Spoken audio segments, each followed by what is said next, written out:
اپنے بزرگوں کی قبروں پہ جانا، ایک بات تو یہ ہو گئی۔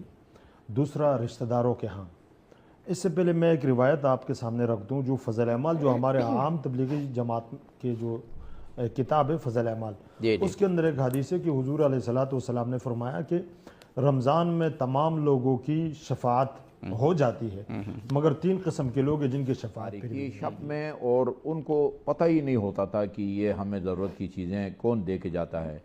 21 رمضان کو امیر المومنین کی شہادت کے بعد پتہ چلا کہ یہ تاریکی شب میں جا کے ان کی مدد کرنے والے وہ حضرت علی علیہ السلام تھے۔ امام زین العابدین کے بارے میں بھی ہے کہ جب امام محمد باقر آپ کو غسل دینے لگے تو وہ ایک بیر غرس ہے مدینہ میں موجود ہے، ہم وہاں ہر سال لوگوں کو لے جاتے ہیں اور اس کا پانی انتہائی میٹھا لذیذ ہے۔ مولانا آغا شیخ محمد شفا نجفی صاحب قبلہ موجود ہیں۔ ہماری خوش قسمتی آپ بین الاقوامی شہرت یافتہ عالم دین ہیں، اور ایک اور بڑی شخصیت ہمارے ساتھ، خوبصورت شخصیت کے مالک جناب مولانا سید طیب شاہ ترمذی صاحب قبلہ موجود ہیں۔ اور کیونکہ جیسے عرض کیا کہ اب آخری دن ہیں اور پھر اس کو منانا کیسے چاہیے، جناب مولانا سید طیب شاہ ترمذی صاحب قبلہ، یوم عید، یوم فضیلت، یوم سرور، خوشی کا دن، اس کو کیسے گزارا جائے؟ آغا صاحب نے تو بڑا ایک کمپریہنسو کہ غریبوں ناداروں کی مدد ضرور اس دن کی جائے۔ بسم اللہ الرحمن الرحیم، اللہم صلی علی محمد وعلی آل محمد، فقال اللہ تعالی فآت ذی القربى حقہ والمسکین وابن السبیل، صدق اللہ العظیم۔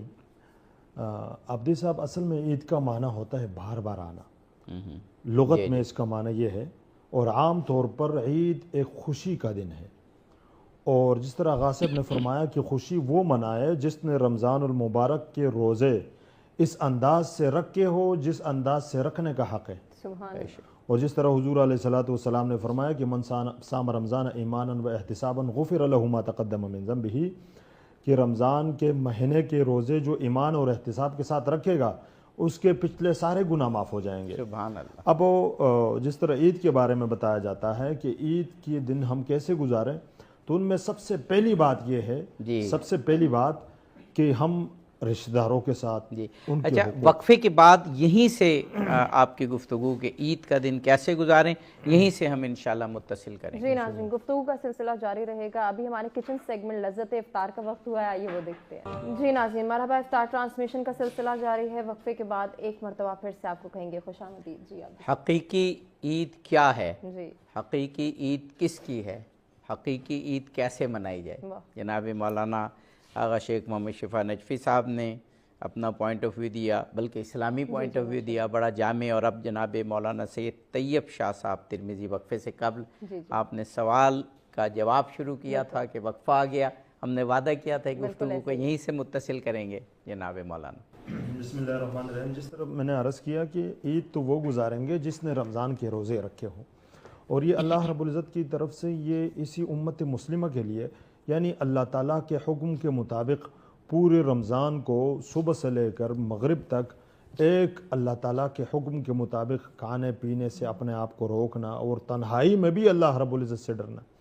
اگر ہم غور کریں کہ جس طرح فرشتوں نے کہا تھا نا کہ یہ انسان ہے اور یہ آگے فساد کریں گے، تو اسی روزے کی حالت میں جب بندہ اللہ رب العزت دیکھتا ہے تو فخر کرتا ہے کہ بھئی یہ دیکھو میرے حکم کے مطابق تنہائی میں بھی میرے حکم سے ڈرتے ہوئے کچھ کھاتا پیتا نہیں ہے۔ تو جس طرح میں نے عرض کیا اور آغا صاحب نے بڑے اچھے انداز سے گفتگو کی کہ عید تو وہ گزاریں گے جن لوگوں نے اچھے انداز سے روزے رکھے ہوں، اور پھر خصوصاً عید کے دن بھی ہم اپنے رشتہ داروں کے حقوق ادا کریں، اور ان میں سے سب سے بڑے حق یہ ہے کہ صلہ رحمی، ہم آپس میں ایک دوسرے کے ساتھ محبت، اور پھر خصوصاً اپنے والدین، قرآن کریم میں اللہ رب العزت نے فرمائی وبالوالدین احسانا اما یبلغن عندک الکبر احدہما او کلاہما فلا تقل لہما اف ولا تنہرہما وقل لہما قولا کریما۔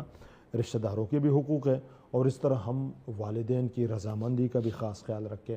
ایسا نہیں ہو سکتا کہ والدین ہم سے ناراض ہو اور پھر ہم اللہ تعالیٰ کی عبادت کریں، بالکل یہ عبادت قبول نہیں ہوں گی جب تک ہم سے والدین ناراض ہو، اور صلہ رحمی کا ہمیں خاص خیال رکھنا چاہیے۔